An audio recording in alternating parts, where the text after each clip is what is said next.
కన్యా రాశి వారికి అక్టోబర్ నెలలో ఏ విధంగా ఉందో గురుగారి మాటల ద్వారా తెలుసుకుందాం. కన్యా మిథునయోర్ బుధ. కన్యా రాశికి బుధుడు అధిపతి. బుధుడు ద్వితీయంలో ఉన్నాడు. ద్వితీయం ధన వాగ్విత్తము. ద్వితీయంలో ఉన్నటువంటి బుధుడు ధనాన్ని ఇస్తాడు, మంచి వాక్కు ఇస్తాడు, మంచిగా మాట్లాడే శక్తి ఇస్తాడు. శుక్రుడు కూడా ద్వితీయంలో ఉన్నాడు.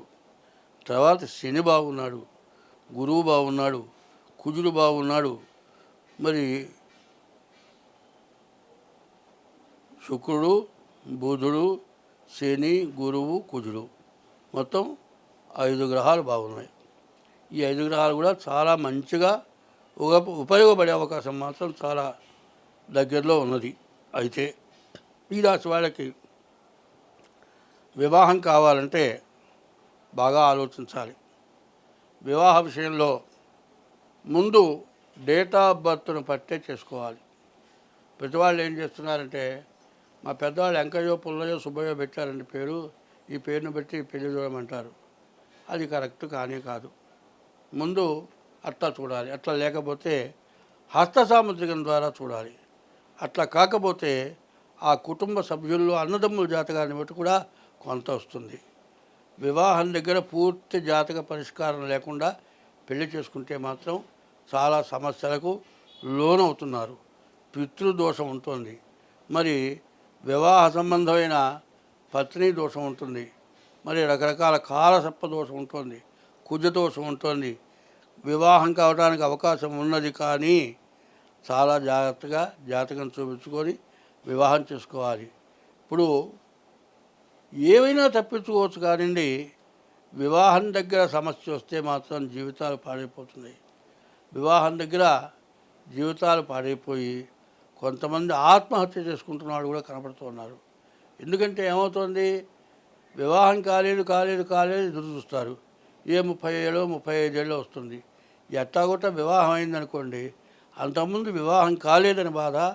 వివాహం అయిన తర్వాత ఆమెకు బొడ్లోకి తాళాలు కావాలి, ముందు ఇంటి తాళాలు బొడ్లోకి కావాలి. అటువంటి వాళ్ళు కొంతమంది ఉంటున్నారు. లేకపోతే కోడలు ఇంటి పాచి పని చేసే మనిషిగా చూసేవాళ్ళు అత్తలు ఉంటున్నారు. కాబట్టి ఇవాళ అందరూ కూడా వచ్చిన కోడల్ని ప్రేమగా చూసుకోవడం చాలా అవసరం.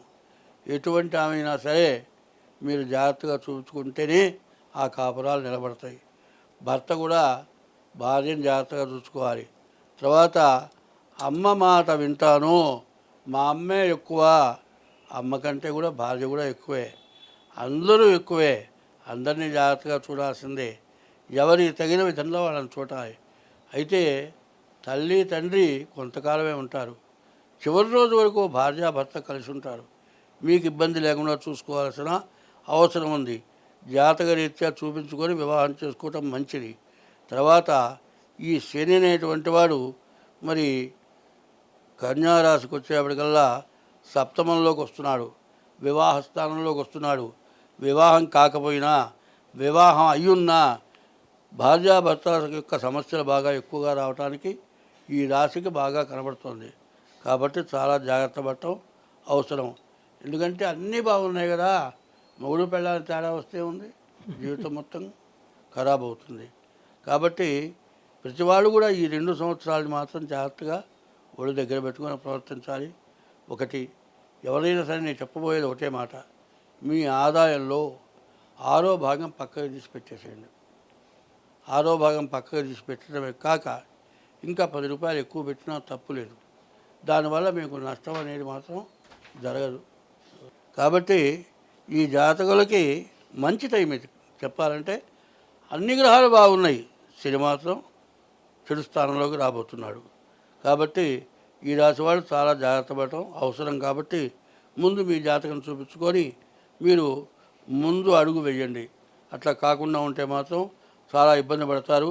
అందులో ఇప్పటికి వివాహం అయిన వాళ్ళు భార్యాభర్తల్లో కానీ కుటుంబంలో కానీ సమస్యలు వచ్చి ఉంటాయి. ఆ సమస్యలు వచ్చినాయి కదా అని తొందరపడి కోర్టులకు ఎక్కద్దు. కోర్టుకు ఎక్కితే తేలేది కాదు, కోర్టు ఎక్కితే విడాకులు వచ్చేవి కాదు. ఇద్దరు ఒప్పుకుంటేనే విడాకులు వస్తాయి, మాత్రం గుర్తుపెట్టుకోండి. మరి నేను డబ్బులు బారేస్తాను విడాకులు ఇస్తుందంటే నువ్వు లక్షలు ఇచ్చినా విడాకులు ఇవ్వని వాళ్ళు చాలామంది ఉన్నారు. ఆడవాళ్ళు మగవాళ్ళ కంటే మంచి తెలివితేటలు కలిగి ఉన్నారు. కాబట్టి కొన్నాళ్ళ పాటు ఈ భార్యతో అనుభవించి తర్వాత ఇంకో దాన్ని చేసుకుందాం అనేటువంటి మనస్తత్వాన్ని మానుకోవటం మంచిది. ఇట్లా చెబుతున్నాను అనుకోవద్దు.